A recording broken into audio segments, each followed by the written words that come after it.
കൂടാതെ വിളിച്ചു പറയുന്ന ഒരു സത്യം അതായിരിക്കണം, ഞാനും നിങ്ങളും ദൈവത്തിൻ്റെ മക്കളാണെന്നുള്ളത്.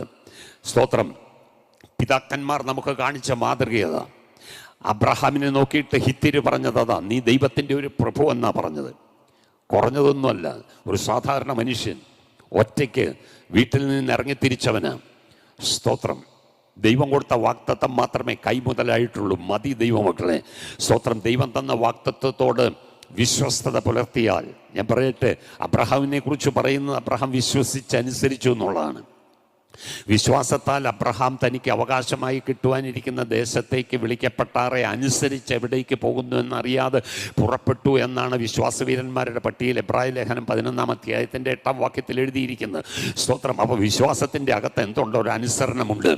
സ്തോത്രം. അനുസരിച്ച് നിൽക്കുന്നവനെ മാനിക്കുന്ന ഒരു ദൈവമുണ്ട്. കാരണം എന്തുകൊണ്ട് അവൻ അനുസരിക്കുന്നത്? അവൻ അറിയാം അതിൻ്റെ പിന്നിലൊരു ദൈവമുണ്ടെന്നുള്ളത്. ആ ദൈവം ജീവിക്കുന്ന ദൈവമാണ്, കൂടെ നിൽക്കുന്ന ദൈവമാണ്, സകലതും കാണുന്ന ദൈവമാണ്, സകലതും അറിയുന്ന ദൈവമാണ്, സകലതും നിയന്ത്രിക്കുന്ന ദൈവമാണ്.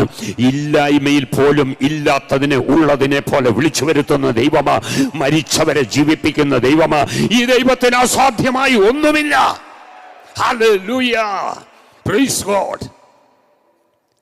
അതേ ദൈവത്തെ അല്ലേ ഞാനും നിങ്ങൾ സേവിക്കുന്നേ. സ്തോത്രം. ദൈവത്തിന് മാറ്റം വന്നിട്ടില്ല. അതുകൊണ്ട് മോശ പറഞ്ഞ, തലമുറ തലമുറയായി ദൈവമേ നീ ഞങ്ങളുടെ സങ്കേതമാണ്.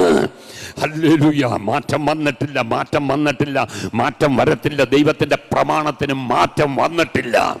പിന്നെ ഇത് മാറ്റിക്കൊണ്ടിരിക്കുന്നത് ആരാണെന്ന് ചോദിച്ചാൽ ഞാനും നിങ്ങളുമാ. ഇത് കാലത്തിനൊത്തു മാറുന്നതല്ല ഈ പ്രമാണം. ഇത് സ്വർഗത്തിൽ സ്ഥിരമാക്കി വെച്ചിരിക്കുന്ന പ്രമാണമാ. ഇതിന്റെ വള്ളിക്കോ പുള്ളിക്കോ മാറ്റം വരത്തില്ല. ഈ പ്രമാണം വെച്ച് തന്നെയാ ദൈവം ന്യായം വിധിക്കാൻ പോകുന്നത്. ഹല്ലേലൂയ. ഇതിനെ ഡൈല്യൂട്ട് ചെയ്ത് ഒന്നുകൊണ്ടല്ല ദൈവം ന്യായം വിധിക്കാൻ പോകുന്നത്. സ്വതന്ത്രം. ഇതേ പ്രമാണം അറിയുന്ന ദൈവജനത്തെ പ്രമാണം വെച്ച് ന്യായം വിധിക്കും. പ്രമാണമില്ലാതെ കിട്ടാതെ സ്തോത്രം ജീവിച്ചവരുണ്ട്, മരിച്ചുപോയവരുണ്ട്.